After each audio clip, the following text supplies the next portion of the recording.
contact distance. Thanks very much. I'm going to hand over to you. Thank you. Is this working? Can everybody hear me? Good evening.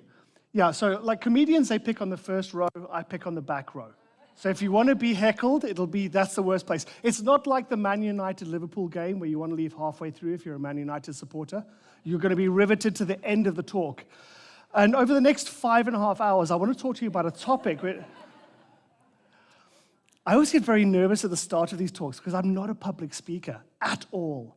I started off as a financial advisor many, many years ago. And through my obsession with learning, I've always been wanting to find out what makes things work and what makes things work better.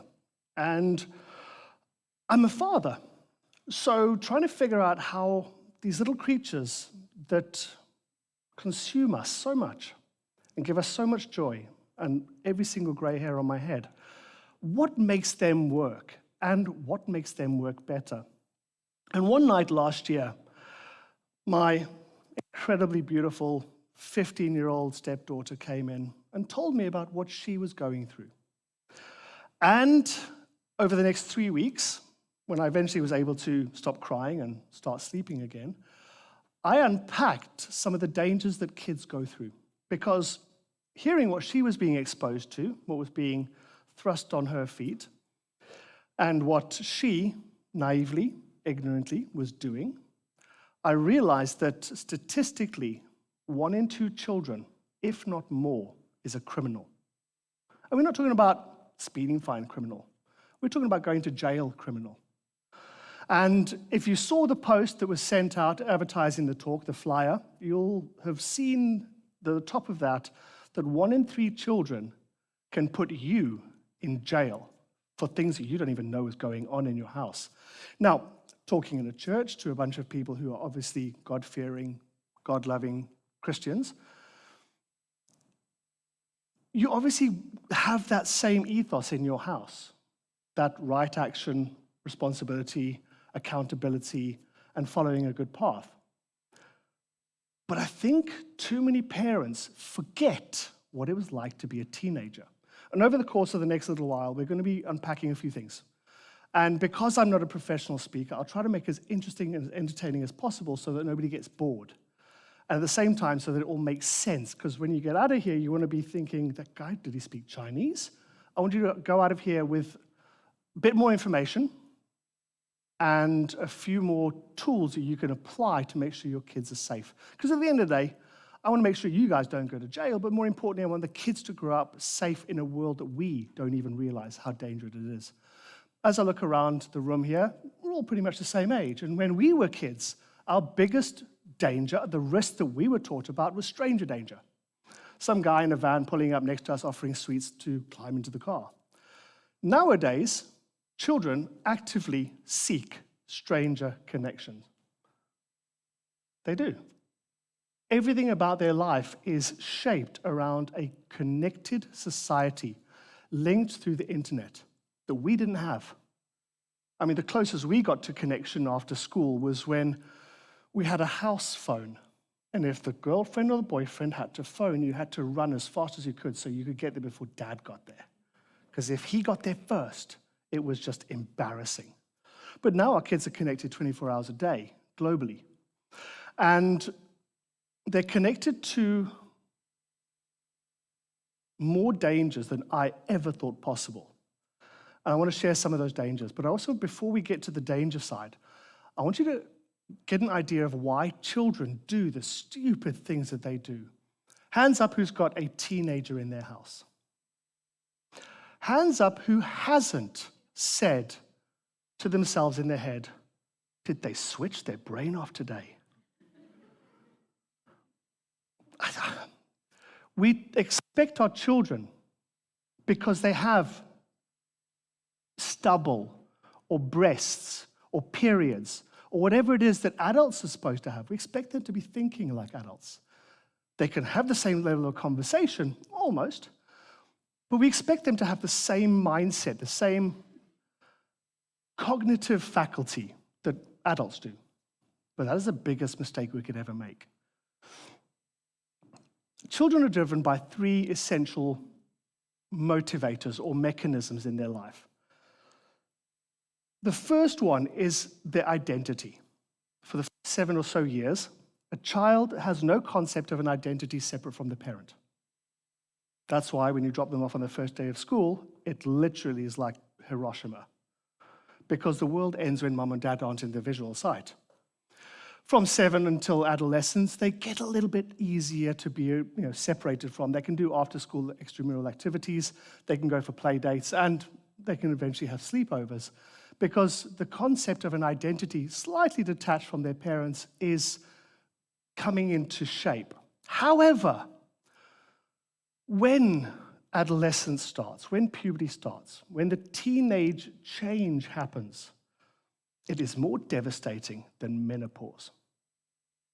Because nature grabs these beautiful little creatures that you still remember giving birth to and changing their nappies, and they turn into creatures that make the Annabelle doll look like a Disney character.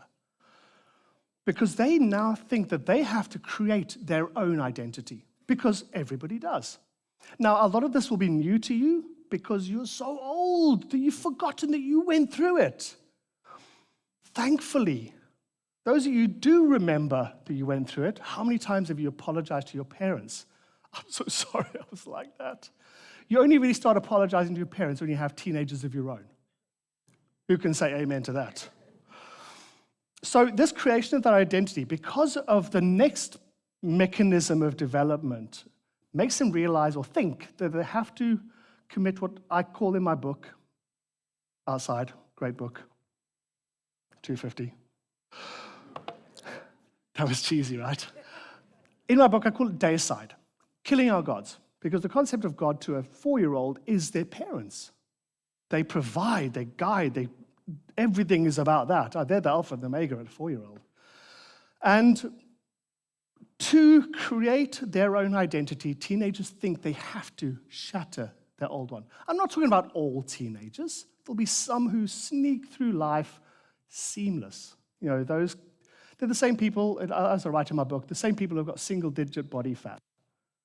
Yeah, those great kids. I don't have a problem with my child. Shush and sit down. Have one of mine, please. So yeah, that concept of having to create their own identity, pull away, do what is the opposite of what parents do, think, feel, say, whatever, which is weird because they go around full circle and become their parents ultimately. But in that adolescence phase, if you say hi, they'll say low, and they'll try to be as different as possible. They'll try to form their own identity.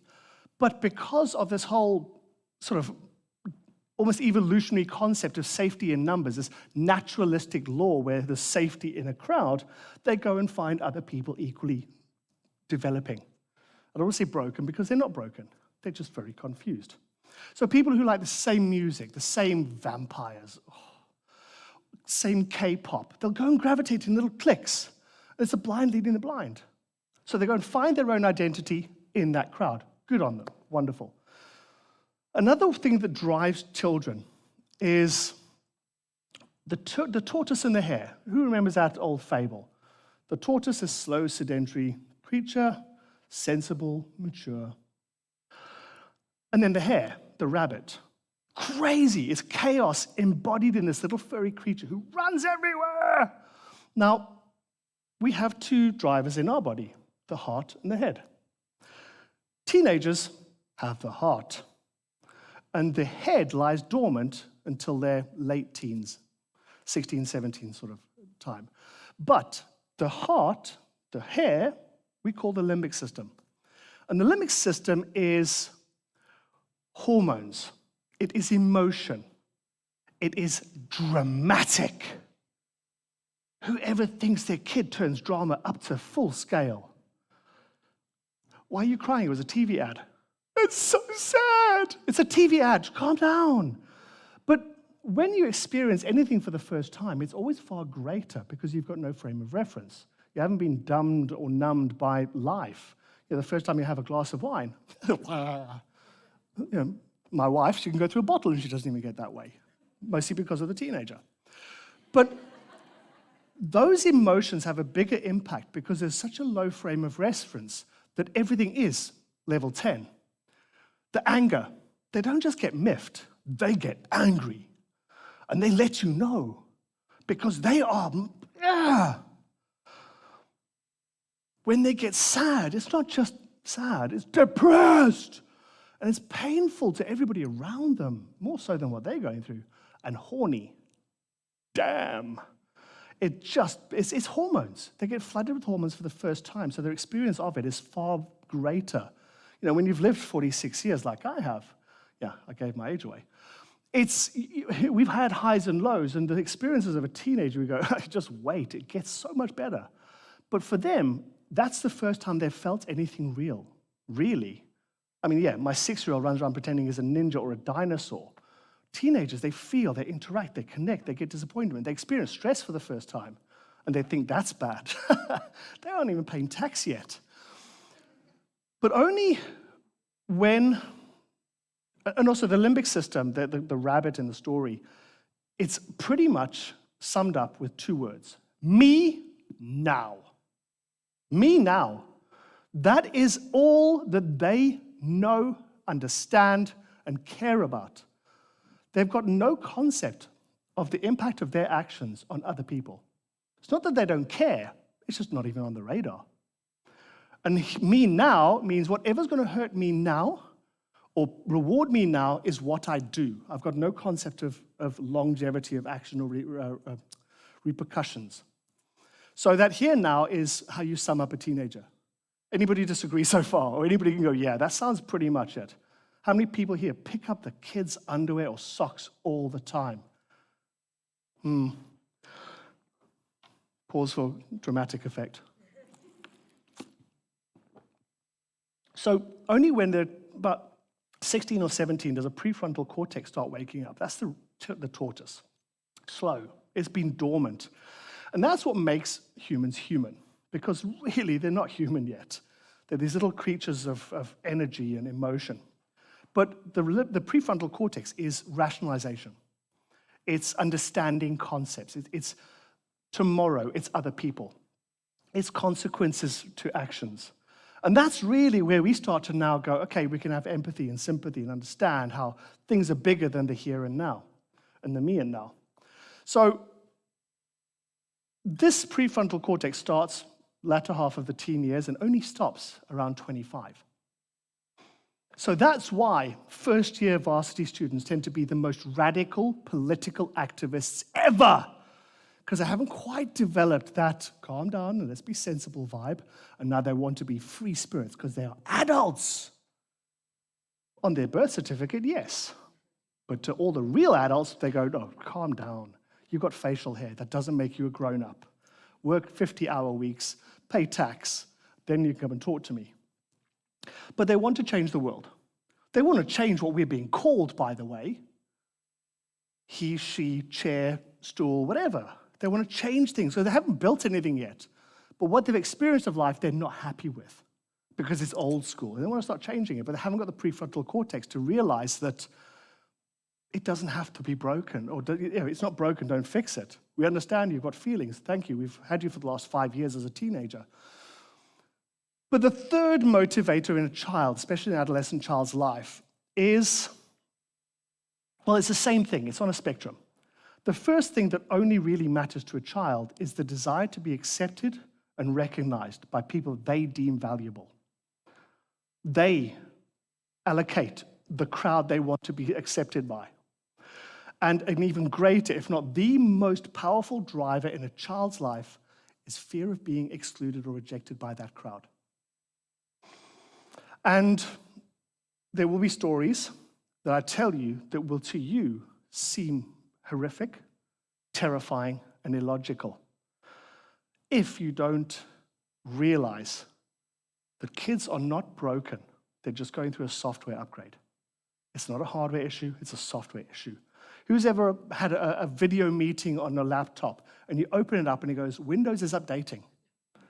And you sit there for 45 minutes going, well, that was a waste. Well, it just happens for about 7 years in the lives of kids and is equally as frustrating.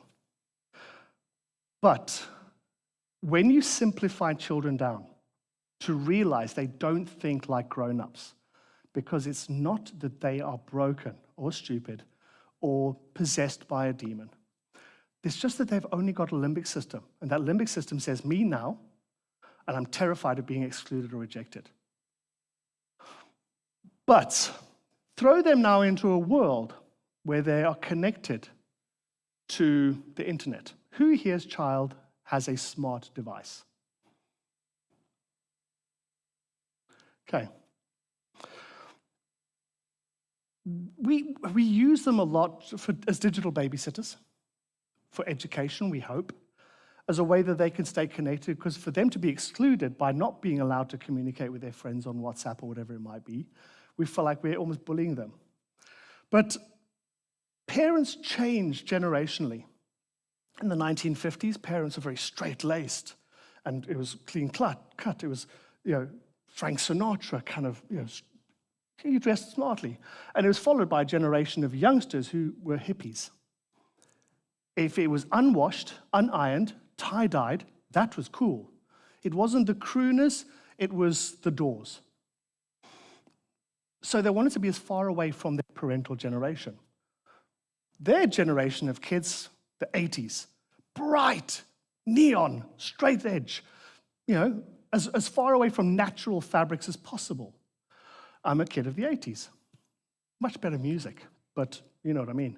And then you had the breakaway from that to be, the grunge phase, where it went back to being unwashed and unkempt and rebellious. So we try to create our own identity. But the rebellion that children experienced prior to the internet age was one that they experienced only through media. Our parents saw the rebellion of the Vietnam War and the peace, make love, not war era, because they saw it on TV. So they wanted to emulate what was being protested about. They heard it through the music. They saw it in the movies. But that was as much connection as they had. They could speak about it in their groups, but it wasn't a global connection. Add in the internet, and now all of a sudden, we're exposing them to a different ethos, different to what we ever experienced. Because there are professional criminals that have been around since the dawn of time. It's just now they know that the easiest target is the teenager. Because they're gullible, they want to be loved, and there are people whose profession it is, who go to their job every day in the same way that you do, for the same reason, to put food on their family's table. But instead of them going to be bankers or lawyers or whatever, they go to find and manipulate your children to do things that you don't know they are doing. So there's an encouragement, there's a drive to pull children down a path because they're so easily manipulated, and they know the psychology of manipulation. I mean, they make Sigmund Freud look like an amateur. It really is crazy how strong and how advanced these guys are. But our children, from a young age, especially around adolescence, I said that nature takes them and really does a job on them.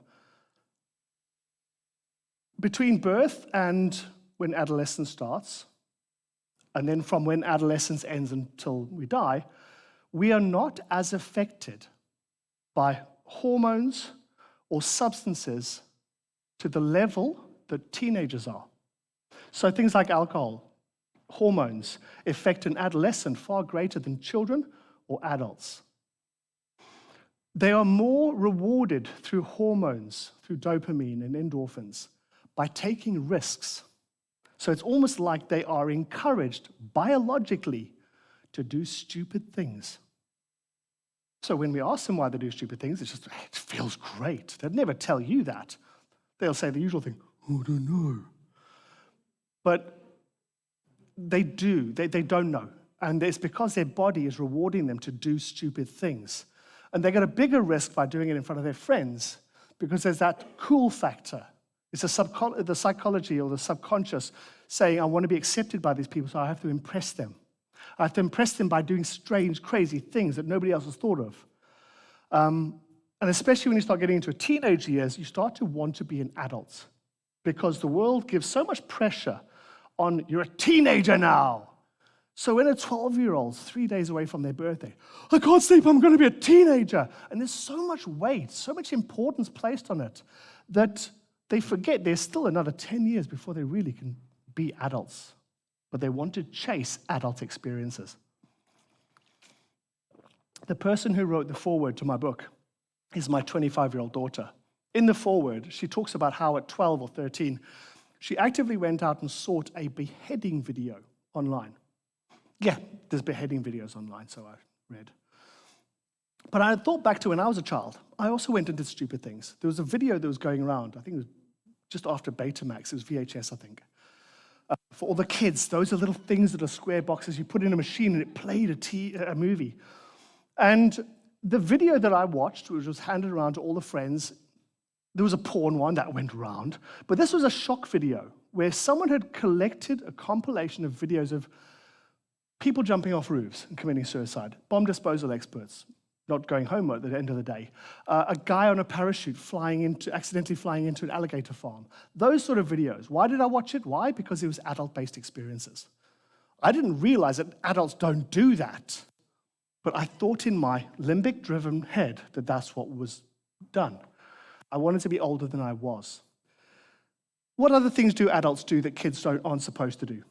Drugs, alcohol, sex. I promise I'm not going to pick on the front row. So, second row back. What is the age you think children start searching for porn online?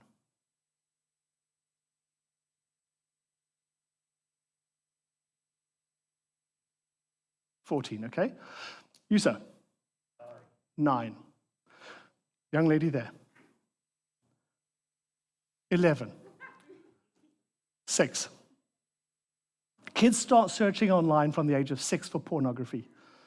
They are flirting online between 6 and 8. Flirting.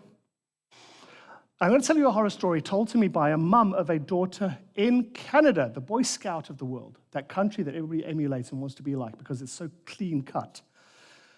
There's a game that's aimed at the 6 to 9-year-old market called Animal Jam. Now, I'm not expecting you guys to know what games your kids are playing. Heaven forbid. Why should we ever expect a 6 to 9-year-old game to be dangerous? But in this game, like a lot of games, you upskill, you up-level. And for a 9-year-old or a 6-year-old girl, your level in-game has a cool factor in your friend group. It's a social reward system. And it takes a long time, a lot of effort, and a lot of skill to upskill and get all these in-game rewards. Or you can get a credit card and pay for it. And this girl, she's probably in her early teens, her friend comes and says, I know where we can get in-game rewards, where we can get rewards easily given to us.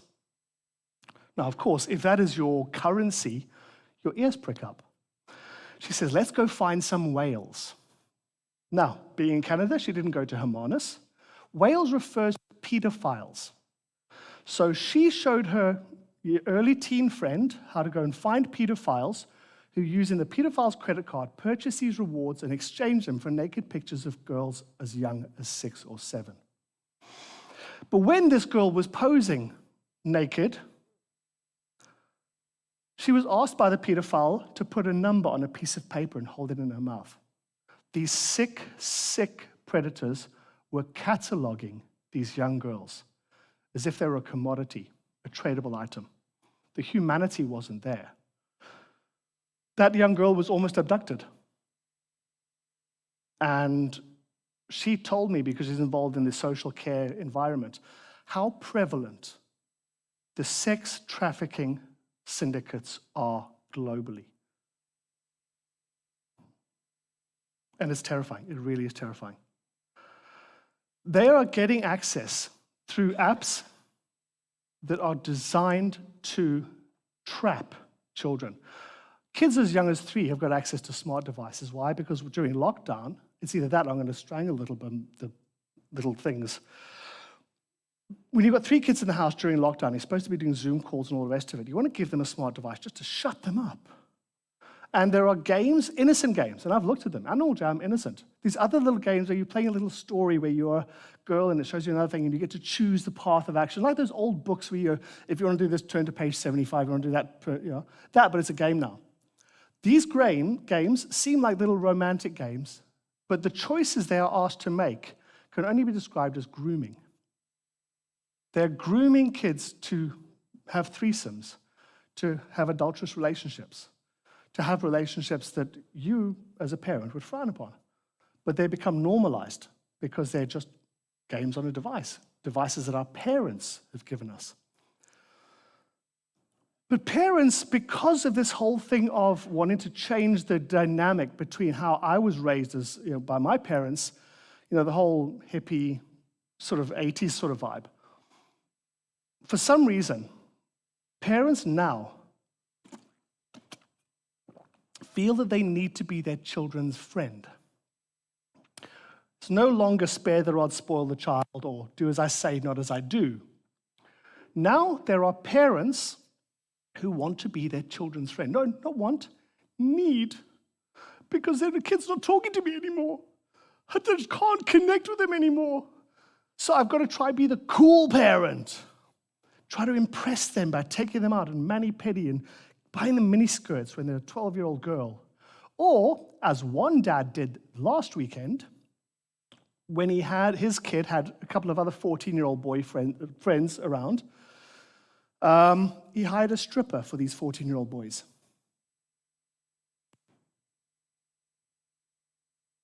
Who's a member of The Village on Facebook? Who read that article, that post? Yeah. I could write a book on these stories. And when I was talking at Parklands College, the principal said to me that one of the boys was caught with pornography on his phone. And when she checked who'd been sending it, it was his dad. So yeah, it's all good and well protecting our children from predators, but when we are the cause of most of their problem, either through active deception, active criminalized activity, or ignorance about what our kids are getting up to, we as parents need to do more. Because we think it's all sunshine and roses. We think our kids are growing up with the same thought processes we've got. I'm a good-fearing Christian. I'm not going to be I've been with the same woman for the rest of my life, whole of my life. I don't drink, I don't smoke. My kids should be thinking like I do. Why should they think any different? They've not been exposed to anything different. But they're not. I promise you, and I might be incorrect, I mean, we're sitting in a church, you guys are probably the upper class, all the other parents, I can stand with my hand on my heart and say 95 to 98% of your children are not nearly as angelic as you think they are. Politicians can get lessons on lying, manipulation, and deception from teenagers. We think that politicians are bad. But nowadays, teenagers have got parents wrapped around their finger, to such an extent that parents have now started bullying principals and teachers at a school because how dare you say anything bad about my child? They're angels. They swore, they promised, they pinky promised that they've done nothing wrong. If they even speak, normally they just rock up with their lawyers. And the principal goes, but here's proof, here's an actual screenshot of what, speak to my lawyer. So now parents have started bullying schools with fear of legal, financial, or reputational damage. So what does a school start doing? Thankfully, it's not this school, but I've seen it happen. I'm the victim of it happening, where schools no longer do what's right for the children. They do what's safe for the school. Last week, I was giving a talk like this, but to grade 11 and grade 12s. And I was doing one of those powerful Tony Robbins moments. A kid asked me a question. I was like, okay, here we are. This kid's getting bullied. He's getting racially attacked. How do I teach these kids that they are powerful, magnificent? And I went on a 5-minute tirade that even Tony Robbins would be like, high five, dude, that was awesome. And Confucius has a saying. He says, when a wise man points at the moon, only the idiot looks at the finger. And unfortunately, because I was dealing with a couple of children with a limbic system and no prefrontal cortex, they looked at a finger and manipulated my talk. So out of context, I might as well have been talking Japanese. They literally missed everything. And instead of the school saying to the children when they went afterwards, saying they were so triggered, they were devastated. Instead of the principal, who was in the talk, saying, you've taken it way out of context, he was giving you the biggest compliment and motivational speech you've ever heard in your life, what you've chosen to do is manipulate something to suit your own agenda, and you were at the same time racist to the poor guy. Did he ever say that? No. Hi, Steve, sorry, we've decided to cancel all of your talks. Why? Because he knows that that parent, that kid's parent, probably had the same agenda as the kid. It happens in the house. And they knew that that parent is probably going to come and bully them, threaten financial, legal, or reputational damage. So it's safer just to get rid of Steve. So probably the biggest damage that was ever done was the fact that parents have stopped seeing teachers and schools as allies. They now see them as a threat.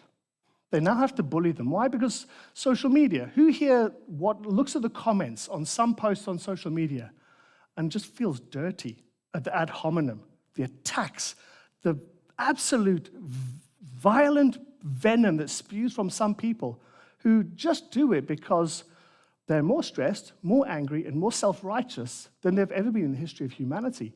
And because someone says something that they are going to misinterpret, misconstrue, or that they don't agree with, now all of a sudden they attack them and all their ancestors. Who's seen that? If we're doing it, our kids are learning from them. Kids don't often learn from the bullies that they're getting bullied by. They've already seen it in their own home. When we get cut off in traffic and we use language that will make a sailor blush, our kids hear it. When we use judgmental concepts subconsciously through prejudice or whatever spurs us on. You know, we've had a really bad day at work, so we release, anger and whatever when there's a bit of road rage that happens. And it's not let's have a conversation, let's find a solution. It's let's punch it out. That's a society we are actually experiencing our kids in now. And kids don't know how to cope with these emotions. They're experiencing it for the first time. And there are media shows that are glamorizing such things as drug use, alcohol, self-harm, and suicide. Now, I never even heard of self-harm or cutting when I was in school, when I was a teenager. I was being picked on by many other things, but I never heard how prevalent self-harm was back then. But I do know now that it is a pandemic that makes COVID look mild. Kids are burning and cutting themselves so much. But because they are breaking away their identity from their parents, the last thing that they want is to go and talk to their parents about things that they struggle with. Who do they go and talk to? Their peers, who, you guessed it, are cutting themselves. So they don't talk about how do we recover, they talk about techniques. They go online when they're depressed, when they're searching for answers to struggling thoughts of suicide. And they go into chat rooms and communication forums like Discord. And on Discord, there are groups you can go and talk about suicide with other teenagers. But not in a, let's find a solution. They're going, let's find techniques. Who knows if their children are on Discord?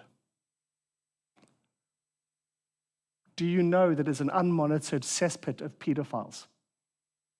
That's where they actively target children. It's unmonitored. But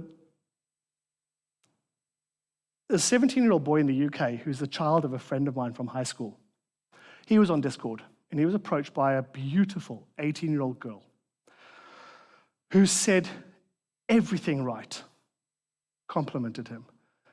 Also from South Africa, moved to England. So there's so many similarities that rapport was a very easy step to build. And he had video calls with this person, FaceTime calls or Zoom calls or whatever it was. So, I mean, a real person, obviously. The mom also had a chat because this relationship was getting strong. Even though they'd never met, they'd spoken so many times over video. Even the mom had conversations with the girl. And over a period of 3 months, it became an increasing level of drama that if I told you the whole convoluted story, which will be in my second book, Saving Teen, 250,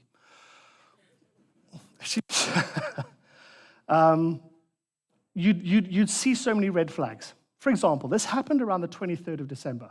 Okay. This girl sent a message saying, I woke up and there was someone in my bedroom. Now, this poor boy in England, obviously very concerned, but it's okay, calm down, chit-chat, chit-chat. Yeah, breaking the egg softly, initially. The next day, she sends a message saying, I woke up and this man was trying to rape me. My brother stabbed him with a knife and killed him, and he's been taken away for jail. The next night, the brother messaged saying, someone has been stalking her. Now, the first flag goes, but wasn't he in jail? He doesn't get out on the 23rd of December. That's Christmas. There's no lawyers working. There's no judges letting them out. Murder is not something you can just waltz out on Christmas Day. We have a prefrontal cortex. He has a limbic system. And over the next couple of months, he receives everything, including a video of this girl being raped by the guy who raped her. How this person has this boy's number is beyond me, because it's obviously not true. It's a scam. But to the 17-year-old boy who was in love with this girl, everything was real. So real, so tangible, that he started to lose weight dramatically. He was weighing under 50 kilograms, and he was so emotionally distraught by the end of these 3 months that he almost committed suicide. When he almost committed suicide, his mum and his dad, who were both at high school with me, stepped in. They wanted to speak to child services, they wanted to speak to all of these things, they wanted to speak to the hospital, because the girl had even been taken by the cops, drugged, and taken to a different hospital than where she was. And it turns out that a Turkish catfish scammer had taken the video or the image of an 18-year-old Cape Town girl who I personally sat with 3 weeks ago,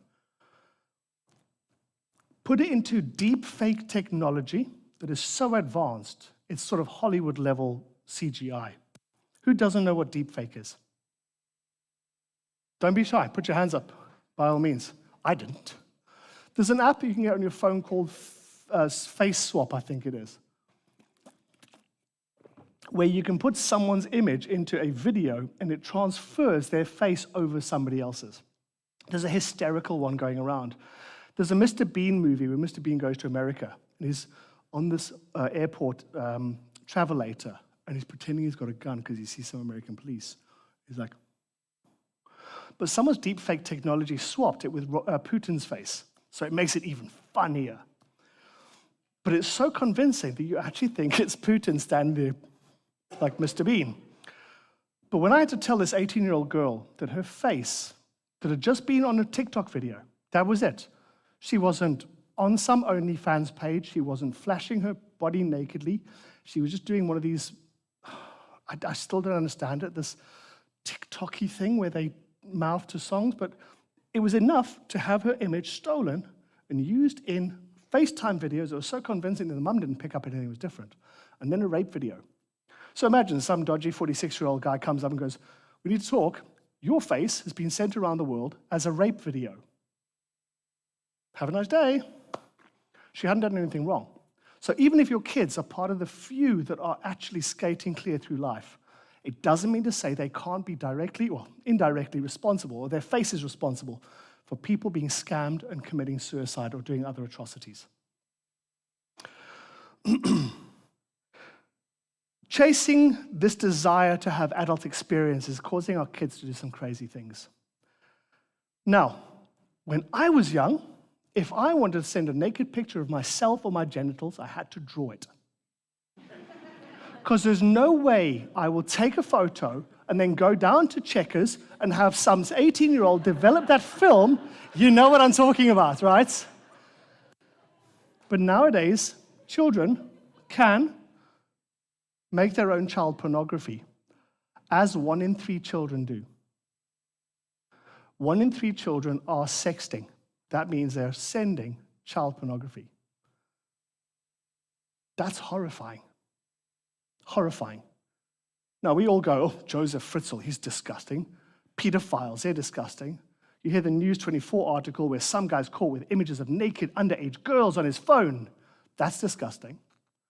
When you find out that at least that many parents, your kids are sexting, your kids are sexual deviants that can go into a sex offenders register, that becomes a little bit more alarming.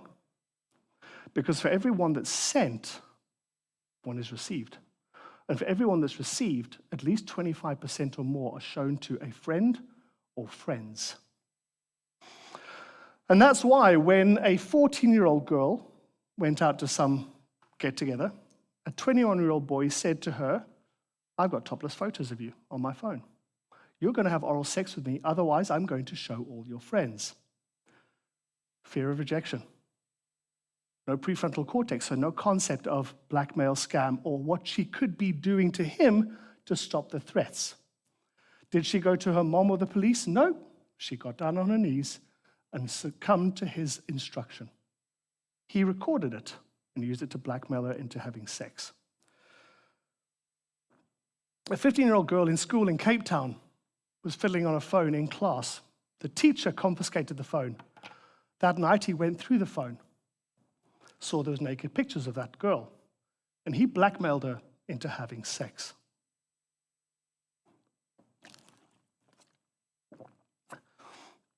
Revenge porn is a thing. 40% of people know someone who's a victim of revenge porn. Revenge porn is where you send naughty pics, and someone gets really upset with you because you are a bad boyfriend or girlfriend, and they trash you online. Now, once an image is out online and it goes viral, it's almost impossible to remove. There is software that is still cleaning up the internet of the Bishop's water polo coach when she was sending out her jollies all over the internet to boys. There are friends who've still probably got images or pictures or videos on their phones of that water polo coach. Beyonce Knowles, during the Super Bowl halftime show about 10 years ago, it literally looked like she was morphing into She-Hulk. It's like an image with her in a leather bikini or one piece. And she's paid millions and millions and millions to try to have that image removed from the internet. Get your phone now, Google Beyonce Knowles Super Bowl halftime show picture. It's there. What kids don't realize when they're thinking here and now, me now, they don't realize that people like me who employ people, I don't care about CVs. In my digital marketing company, in my other companies, I don't care about resumes. I don't care about qualifications.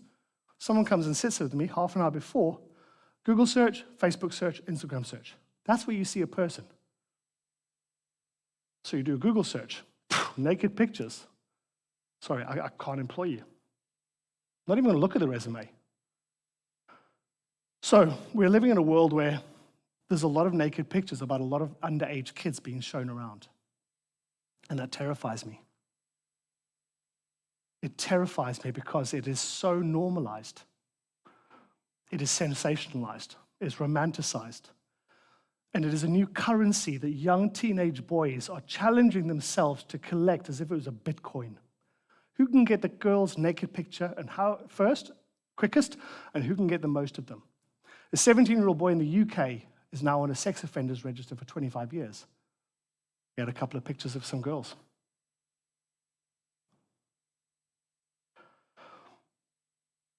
And they're being used against people. They're being used against these children. So it's not just about in-game activities. It's being used to blackmail them to do things.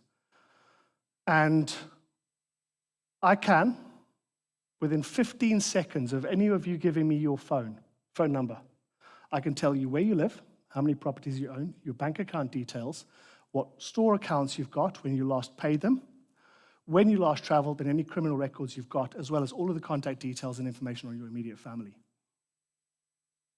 Did you know that was possible?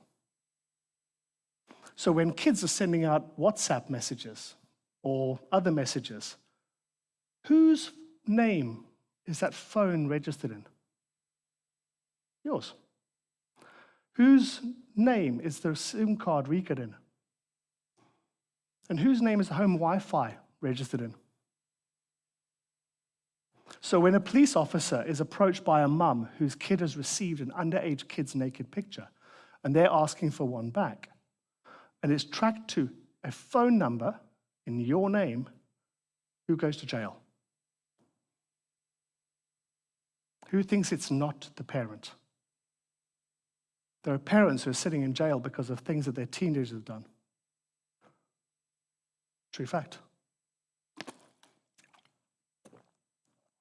Who's going to be a little bit more cautious about their kids and their phones?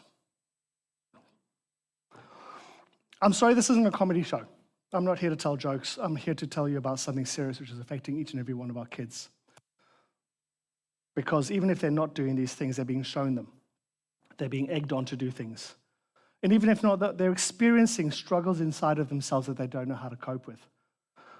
Things that are glamorized on TV because even though it's a serious topic, like, for example, Euphoria, I think it's called, where they talk about drug addiction and depression and suicide. Why have they got the prettiest people acting in it? Why have Zendaya, the lead actress? She was in Spider-Man, so she's cool. The lead actor from 13 Reasons Why. They wouldn't have all the coolest music and all the pretty actors if they weren't glamorizing it. Kids are struggling. They don't want to come to you. So they go to other people who are just equally struggling. And it's an egging on. They take risks. They seek danger. They want adult experiences. And we as parents, because we are numb to life, when they come to us with a problem that we don't feel is important enough, we often brush it off. Oh, just be strong. You'll be okay. Dad, someone said some really ugly things to me. Sticks and stones will break your bones, but words will never hurt you. All the things that we were regurgitated from our parents. But cyberbullying is something which we cannot ignore. You know, when we were in school and we had a bully, if we weren't the bully ourselves, when I had a bully, come 4:30 or 3:30 or whatever time I went home, that was it. My bully worked shifts. Time I got there to school, time I left, they were horrible. I went home, I was okay. Safe space. Kids nowadays don't have that luxury. Even people they've never met before are very, very ugly to them. Racial, gender attacks, whatever it might be. I mean, we as adults do it or see it on Facebook. So if grown-ups are being this ugly, why should a kid not be? They don't know any different. They don't know the hurt that they can get. They don't know that kids are committing suicide because of cyberbullying, because it doesn't switch off. These kids don't get an off switch. It happens. I'm playing a game, all of a sudden some racist attack or some whatever attack, or I'm called this or I'm called that. They personally attack me by my pictures on Facebook or TikTok or Instagram or whatever it is. People from around the world are attacking me. But I don't know where to go to. I don't know how to cope. I haven't got a prefrontal cortex to be able to balance this rationally. I only have a limbic system, so I only feel this emotionally. And my biggest fear is a fear of rejection, fear of being cast out, fear of being persecuted. So an 11-year-old girl in the United States committed suicide from cyberbullying a couple of years back, and it happens a lot, more than you'll ever know. But kids don't realize that their value is greater than what we sometimes as parents instill in them. Because remember, they don't like listening to what we say. You're beautiful, Mom, whatever. They don't want to listen to us. And that's sad because we think they are incredible, but we are getting frustrated as parents. So we do get impatient. Their dramas, we say tone them down instead of trying to hear what they're actually saying in a way which is practical, which connects us with them. You know, in my book, I don't want to talk about too much about what's in the book, because I'd love you to buy it and read it, of course. But I talk a lot about the common problems and how to deal with it. I even give you a script on how to approach the topic. Because too many times I'm coaching teenagers when they're doing things like self-harm or contemplating suicide. And as soon as they get into their first session, they're like, your parents have obviously heard about you burning or cutting yourself. What was their reaction? They hit the roof. They lost it. They shouted and screamed. Kids cut themselves because they don't know how to cope with emotions. So what is the last thing they need? More uncontrolled emotion, more rage. It makes them feel worse about themselves. They need to escape. They cut to feel less or more, whatever it is. Nobody gave us a rule book on how to parent. We need a license to drive a car, to shoot a gun, to have kids. We don't have to pass anything. Well, a woman has to pass a baby, but that's about it. But we're not giving our children an understanding of where their value lies, because since the age of 3 or 4, they're given a device which has given them a dopamine injection every few seconds. Swipe up, swipe left, swipe right. That's how they get their addiction. They don't have the beauty of patience like we have, and we grew up when we read books. Talk to your kids about reading books. Ooh, I'll read the ebook. Kids need an instant gratification fix. They need to swipe up, like. But how much time did it take to like a post? How much thought, how much emotional investment does it take to like a post? Not very much, right? LOL, heart, thumbs up, a few seconds, and you're on to the next thing. But when kids are basing their value as human beings on how many post likes they get, that's when I get very worried. And that's why in January 2020, a 19-year-old girl committed suicide because a Instagram post didn't get enough likes. And you go, well, that must be a very isolated case. Not really, because 3 months later, a 19-year-old Indian boy committed suicide because his TikTok post didn't get enough likes.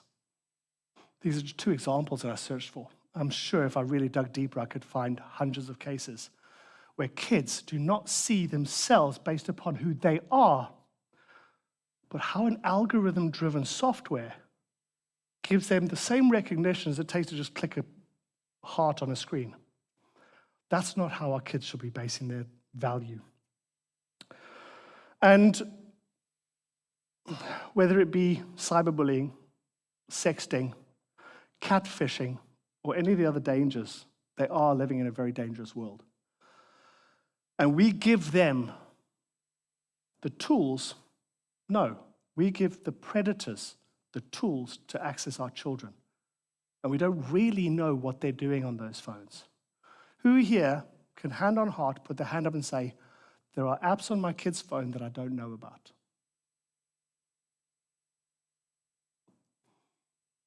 Who here now feels a little bit cock? As I did September last year, just before I wrote that book. Because I wasn't an author. I wasn't a public speaker. I was a dad who was terrified about what my daughter was doing and going through. And then when I found out how prevalent it was and how so many children are doing these same things and how many parents still think their kids are angels and make the world more dangerous by giving devices with free access, by bullying the schools that their kids are right and can never do anything wrong. We as the parents are the problem here because we have a laissez-faire, careless attitude. Oh, it's just a smartphone. They live in my house, so they must be thinking like I think. We don't know because we've forgotten that we were teenagers before. We did stupid things. The only blessing for us is there was no Facebook around back in when we were young. But there is internet now for our kids. And there are some scary stories I've told you, but there are some more out there. Who's ever seen the movie Taken with Liam Neeson? Amazing soundbite when he's on the phone talking to the kidnappers, right? But a girl who is 2 years ahead of me in school. Now, we're talking about back before they'd invented color.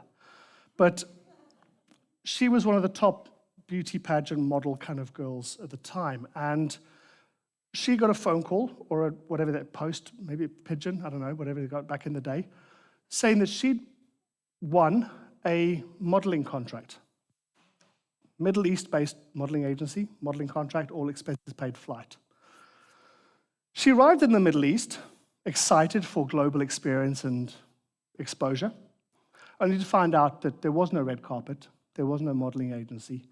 There was only, for the next couple of years, mass rapings every day. She was kidnapped into a sex dungeon, essentially, like a harem of the worst sort of experiences possible that makes the movie Taken look pretty mild because that was only over a couple of days. Liam Neeson was there, he saved it. There was no Liam Neeson for my friend. And even to this day, I'm not going to tell you how many years later because it'll give away my age, but she's still today, decades later, terrified to even tell her story. She's a grown woman with teenagers of her own, but she's terrified to tell her story because it is a syndicate that is global that kidnapped her. Who's seen the movie Hostel? Okay, thank goodness. You guys are decent, savable people. Hostel's a story about an American kid goes on a gap year to Eastern Europe. Gap year, kids want to do it, right? And he goes out partying with some mates and he meets some cool girls and they give him some drinks and he wakes up in his underwear chained to a cot. And he finds himself, after he gets out of his shackles, in a industrial rundown dilapidated warehouse in which they are filming, well, not filming, but also engaged in torture.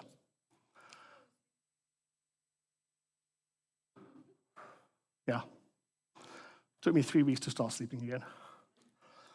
I was meeting with a friend of mine. He's one of the owners of one of the most powerful porn blockers I've ever seen, a company called Lighthouse. Definitely go and look at them when it comes down to porn blocking. He gives it to the school for free, but parents do, after a while, pay a small amount, but it is the most powerful porn blocker ever, called Lighthouse. We were having a coffee 2 weeks ago, and he told me about a friend of his who's a doctor in Cape Town. Now, we're not talking about a teenager here, we're talking about a grown-up, sensible, should know what they're doing, was invited to a conference in Eastern Europe. Went out for a drink with a mate of his, and he woke up chained to a cot in a dilapidated industrial-looking building. Thankfully, his shackles were loose enough for him to get out, and he overpowered a guard. Managed to get out, find the person he was with, who was in another room, broke the bed to get out, and the two of them, after finding an exit door, which opened out onto a busy town street. Now, we're not talking about an industrial area out in the middle of nowhere. We're talking about the middle of the town in Poland.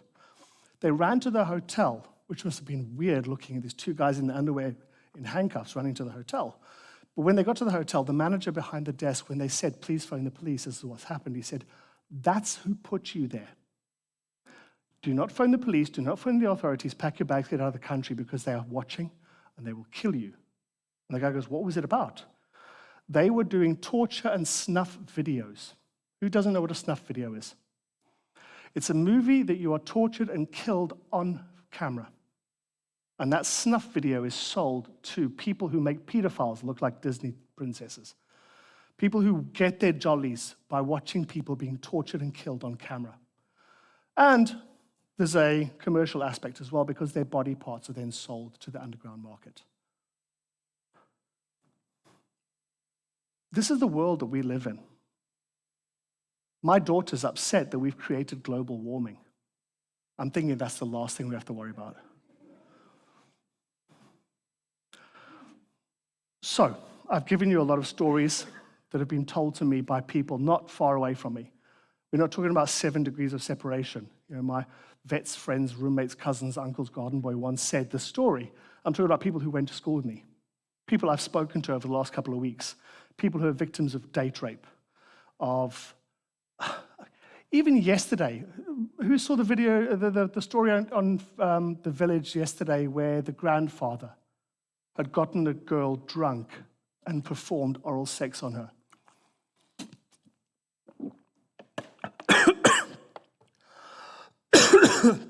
Cough for dramatic effect. We've even got predators in our own home. Because pornography is more accepted nowadays than it was a couple of years back. Back in our day, we wanted to see a naked girl, we had to go find a dodgy Scope magazine with the stars on, somewhere that we could watch and look through in the woods. Nowadays, any kid can go on and get internet porn. But the difference is, there are algorithms that drive apps, mobile apps. And algorithms determine what the people who use them see, what they're rewarded by. And if you go onto any of the porn sites right now, please don't. But there are algorithms that promote certain topics or niche porn interests. And some of the more prominent, if you look probably in the top 3 or top 5 most shown videos, you're looking at rape or incest being at the top of the list.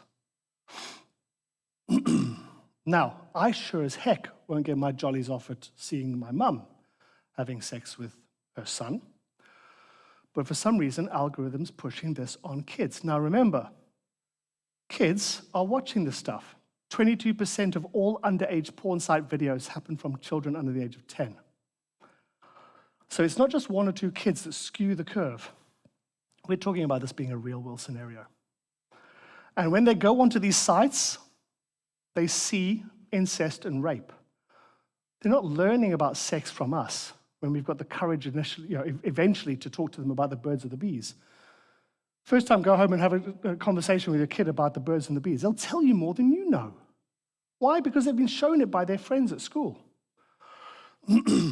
So, if we can't trust our own grandfathers, where the people that schools bring in to talk or be judges at a beauty pageant, who end up date raping a girl who won the beauty pageant, who's a photographer in Cape Town, who's still a photographer in Cape Town. If it's so real and so in our face, and yet parents are so oblivious to it, throw in the mix a smart device, and that all of a sudden becomes a devastating risk to our children. And there are 3 items of software tools that I'm using on my kids' phones right now, because I need to make sure that they're protected. First one is Lighthouse. It's a porn blocker. So even if they stumble accidentally onto any of these porn sites or these horrible spam adverts come up in the middle of them playing Candy Crush or whatever, and it's near naked, it automatically blocks it out. So Lighthouse, definitely recommend you get. And I would recommend the school also get it because it's for free to the school. The other one I use is an app called Bosco. Bosco allows us to check for tagged or flagged words, phrases. Because I would rather reduce the privacy that my child has if it means that I don't have to go to her funeral because she's committed suicide because she's been bullied. And your kids are going to hate you for restricting their privacy. But I'd rather that than them end up in the grave or me in jail. Suck it up, cowgirl. It's my phone that you're using, not yours. And that leads me to something just now, but the third app I'm using is Google Link My Family or Family Link. Because that allows me to automate the switching off and switching on of my kid's phone, as well as GPS track them. Very, very powerful tool. But if there's any advice I'd give parents, besides the obvious of taking a heck of a lot more interest in what they're doing on those devices, say no. Put boundaries in place. If they throw a fit, that's okay, because the alternative is infinitely worse. And they will blame you because you didn't say no when they were too undeveloped to be able to say no themselves. So saying no is something that you have to do. You are not their buddy. You will never be their buddy. Stop trying to impress your kids. Say no, but do it from a place of love. Explain why. Boundaries and the word no, through a place of love and compassion and empathy, are paramount. Never give your kids a device. Allow them to use one of yours. Same end result, they've got a device they're using, but semantically, it's very important that they understand that it's not theirs to do whatever they want. There will be devices, apps that they know about and some that they don't, that you put on there. Because trust me, besides the fact that they're great liars, deceivers, and manipulators, when it comes to technology, Steve Jobs sort of level, they can find ways around any of these apps that mom and dad put on their phone. So you might have put one on last year, or they've found 15 cracks and workarounds. So always be updating your knowledge on what is the latest up-to-date app for protection and have at least 4 or 5. Try find one that they can't even see on their device.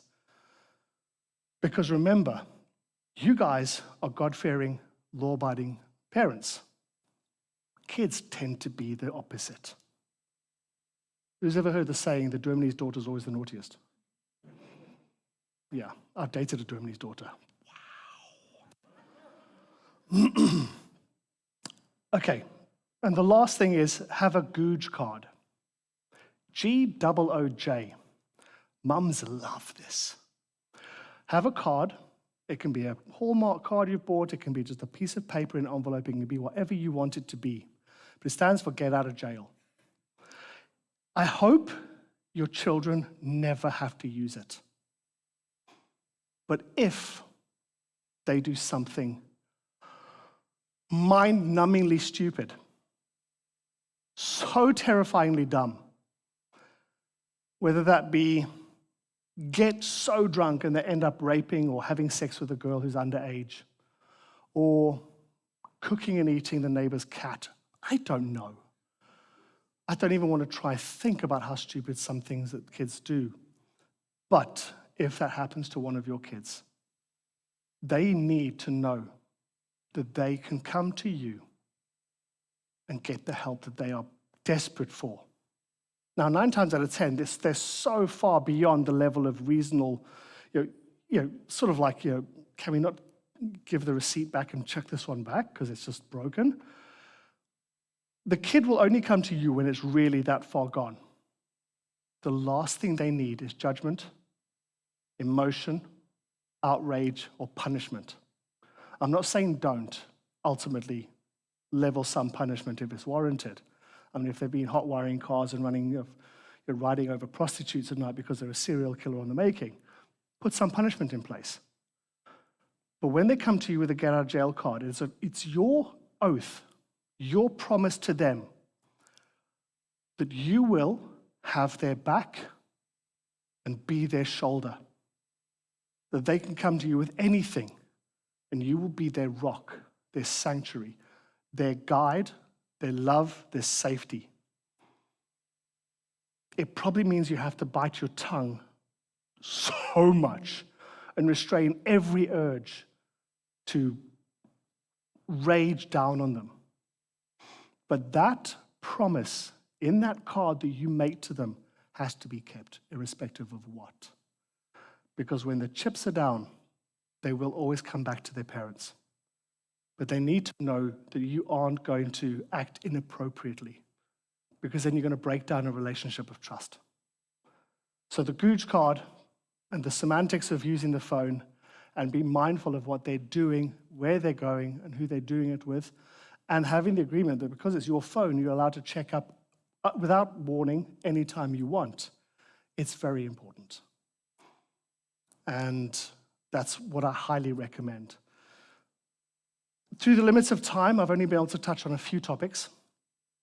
There's a lot more in the book. There's a section at the back of the book which is written just for the teenagers.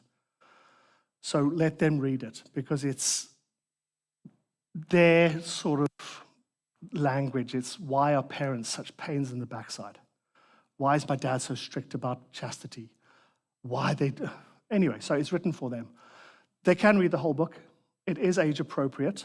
That being said, I've had to give an example of how normalized sexuality and deviance is in the modern world.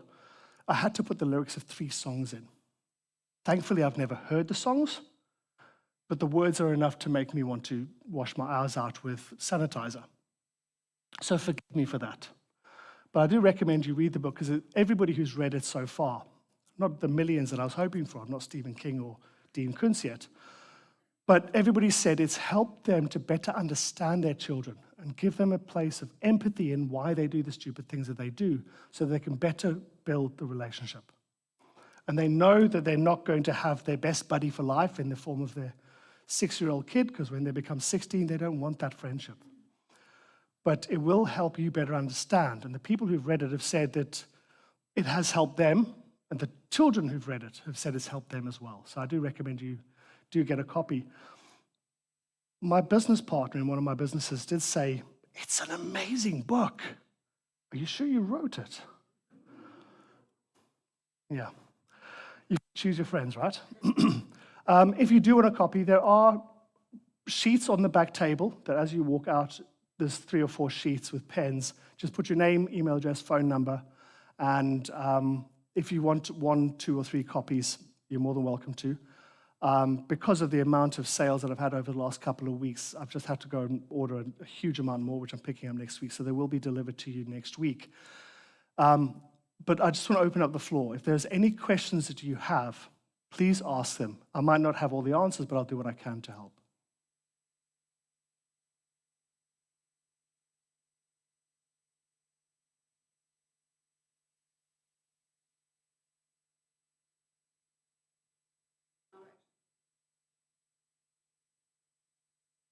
Absolutely. Absolutely. Okay, here's the thing. Here's the thing. Take any human being and take away their ability to judge right or wrong accurately.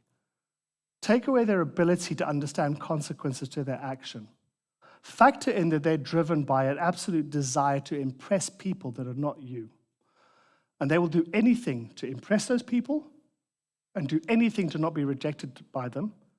And then factor in all the statistics that I've told you tonight.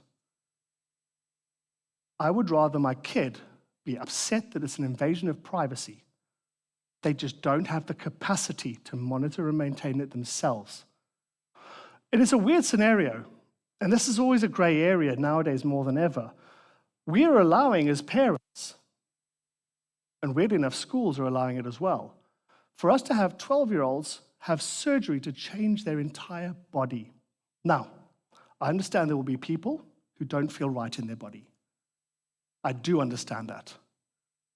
But we're allowing people who are not nearly anywhere near their growth of their identity yet to change dramatically the biological makeup through surgery. Now, if my 11-year-old came to me and told me unequivocally that they don't feel like who they are on their birth certificate, I'll be encouraging. I'll talk to them about the popularity of tomboys or boys who might connect better with girls. My 6-year-old boy loves playing with girls. He finds boys a bit too bolsherous. But I'm not going to go out and strap him into a blouse and rush off to get hormone blockers. How many people here, put your hand up, if between the age of 12 and the age of 25, you changed your identity no less than 5 times?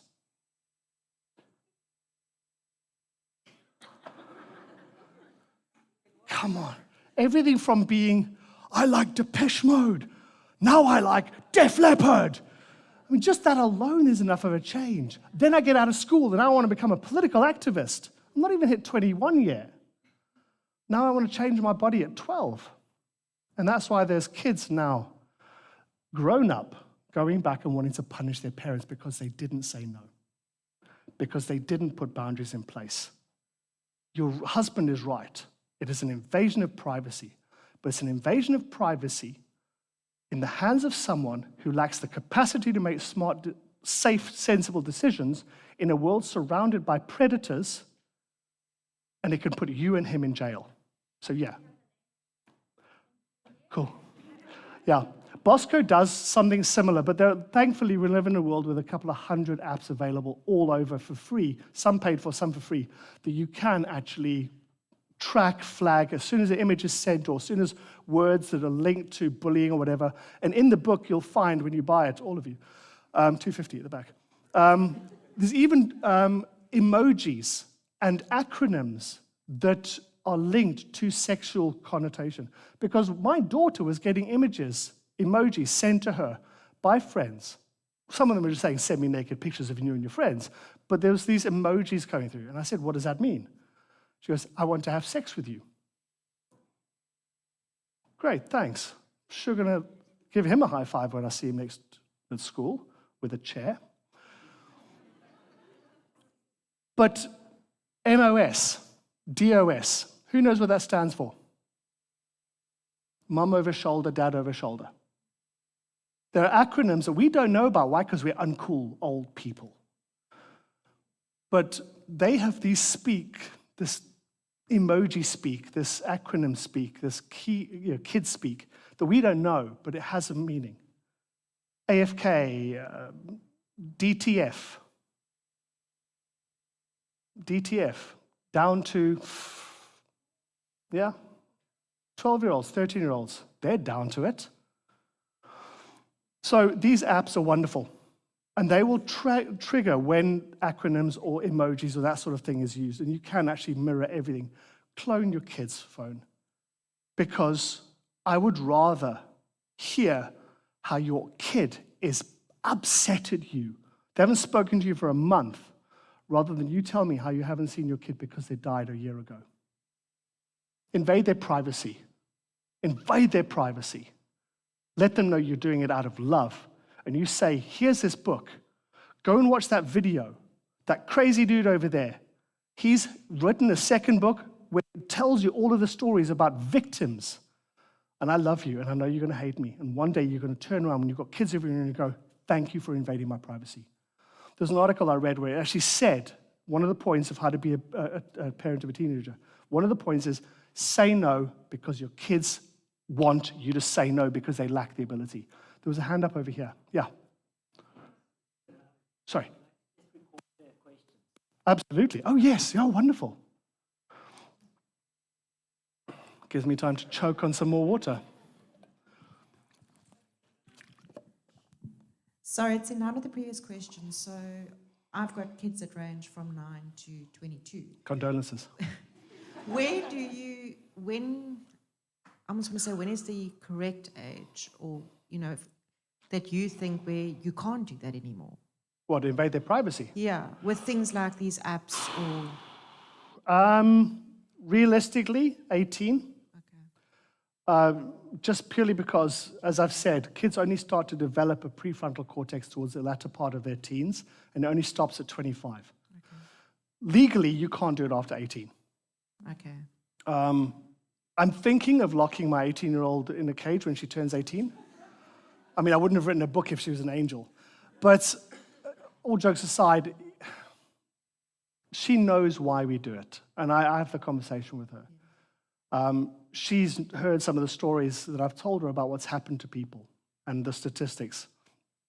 Just do it until 18. Thanks.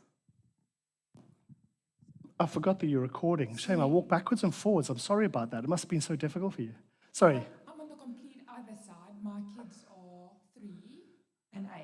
Okay. What is a good age to give them a phone? I get asked that question a lot. Wait, okay, because restricting them access to a phone is in itself a form of abuse. Because remember, they are so connected with their friends. In fact, there's a very, very, very destructive form of bullying that happens in the form of exclusionary bullying. So the girls or boys will have a WhatsApp group, and they'll purposely exclude 1 or 2 people. And that in itself, because your biggest fear is fear of rejection, is as damaging. So by the mom or the dad holding them away from being able to communicate, that's damaging. So when all of their friends have it, then you say to them, at your next birthday or next Christmas, you'll be getting access to a phone. That's what I'd say. So be one of the late starters, but don't restrict them from being able to access. But when they access, it's on those conditions, and those conditions are based in love. Everything we do from now on, whether it be finding out they've been having sex, finding out they've been vaping, finding out they've been cutting themselves, love, compassion, patience, and empathy. Because remember, it's not a hardware problem, it's a software problem. And it upgrades. So they're not broken. They're doing stupid things because they know no different, and they're pulled by different pressures than you and I are. So yeah, I hope that answers that question. Well, she's so over the weekend she'll play games on my phone, Sure. so my old phone. She doesn't have access to WhatsApp. That bad. I don't want to give her access. I'm so scared of all of these things. It's weird. Parents would rather give access to Discord because their kids play games online. And it's a way that they chat with each other when they're online games. But they wouldn't want them to do WhatsApp. WhatsApp is great because you can track it and mirror it. Discord is unmonitored. It's difficult to monitor it. And pedophiles know it. And predators know it. And catfish scammers know it. So allow them access, even if it is WhatsApp, but it's not a case of, here's a gun. It's a case of, let's talk about it. Let's find your worth. So you're not establishing a worth whether someone talks to you or not, whether you're left unread or not, whether you're excluded or blocked or kicked out of a group. That is not your worth. Build your kids up in the actions they do. Take their phone away. Spend quality time with them at a soup kitchen, helping underprivileged kids. Help them by going to an old age home and reading for them. Help them establish their worth through their actions, not how people respond to their posts or how they're bullied online. A kid who knows their value by reading to an old age home, helping out a dog shelter, helping out a food kitchen, going and doing whatever they can, know their worth is not based upon how people react or don't react or bully, because they feel good by their actions. That's how they should be measuring themselves. But you're talking to kids who've got no prefrontal cortex. So it's going to be difficult. Nobody's ever said, even if you buy and read the book twice, you'll never, ever find having teenagers easy. But it will be easier, as long as you're patient, compassionate, and empathetic. Another question? Yes. Sorry, let's get the microphone to you. Because there's going to be a pop quiz just now. You can only get the keys to your car back if you pass. How do you control things around Instagram? All the kids have Instagram accounts. They follow each other, not knowing each other. Yeah. And often it's around girls, very scantily dressed in bikinis, Brazilian cuts, basically a G-string these days. And boys just go, okay, you hot, with a little flame, emoji. Hot AF, yeah. Yes, and they respond, and suddenly they're friends. And Absolutely, so the conversation goes, and they lie about each other's age. And it's really difficult because it's not, for us, it's on Facebook, it's friends and it's old school friends, but not in the teenage world. How do you control that? My teenager doesn't have Instagram. I refuse to allow her to have it. But when I took it away from her, it's on the back of her being approached by people and approaching people who she doesn't know. And I explained to her some stories. I showed her some real-world stories. I also said, and this is fun, when they take pictures of themselves, I say, fine, then what I'm going to do is I'm going to take a picture of myself, wearing that, looking like that, and I'm going to tag all of your friends.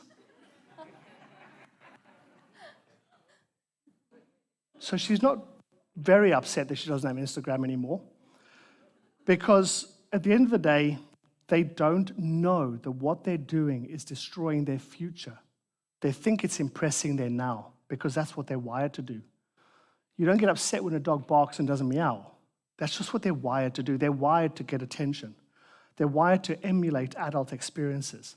It's just now we've given them devices and we've given them access to things, because I've got Instagram. I follow some cool diet tips and exercise tips and Pilates and yoga. Cool. I follow Elon Musk. They use it as a currency. That's how they establish their value. Take it away. Take away the TikToks. And I know it's not cool. Stop trying to be cool parents. Stop trying to be their buddies. You're not there to win them over as friends. You are there to protect them. It is your absolute obligation and responsibility to protect them from the evil out there in the world that I haven't even scratched the surface of, because it is even worse than I've even spoken about. So yeah, don't let them have it. You can even on Bosco, we see what apps my children have been on and for how long. It tracks and monitors that. So if they go onto Instagram, no, in fact, to even download an app, they have to get our permission. Yes, it's an invasion of privacy. Yes, it's a restriction. Absolutely. But I'm not going to throw my kid into a pool of sharks if it's going to make me cool. And that's what, unfortunately, all of these things are. And if they think you're being weird, say, fine, you think that's a pretty picture of a girl or a boy. If I was to do it, how would you feel about that? So you think it's a bit too risky for parents to do it? Absolutely. It's sure as hell too risky for a 12-year-old to do it. And when you go looking for a job or university entrance exam and they go through your Instagram account and they see you acting like a cheap porn star, forget it. Forget it. Yeah. You want to take pictures like that, start learning the phrase, do you want fries with that? Because that's about as good as it's going to get. So yeah, it's hard decisions being parents in a world where all of my friends are doing it. Absolutely all of your friends are doing it. Most of my friends have got herpes, cold sores. I'm not going to say it's a good thing to have, but it's your obligation, your responsibility, 100% lies on your feet to protect your kids, not be their buddies. Don't hire strippers for 14-year-olds. Don't do that sort of stuff. Protect them. You've only got a small window of innocence. Have them be angry with you for 8 years. They'll be angry at you for 8 years, whether you give them Instagram, phones, freedom to the keys to the city. They'll still be upset with you. But they'll now be upset with you with good reason. It's because you're good parents.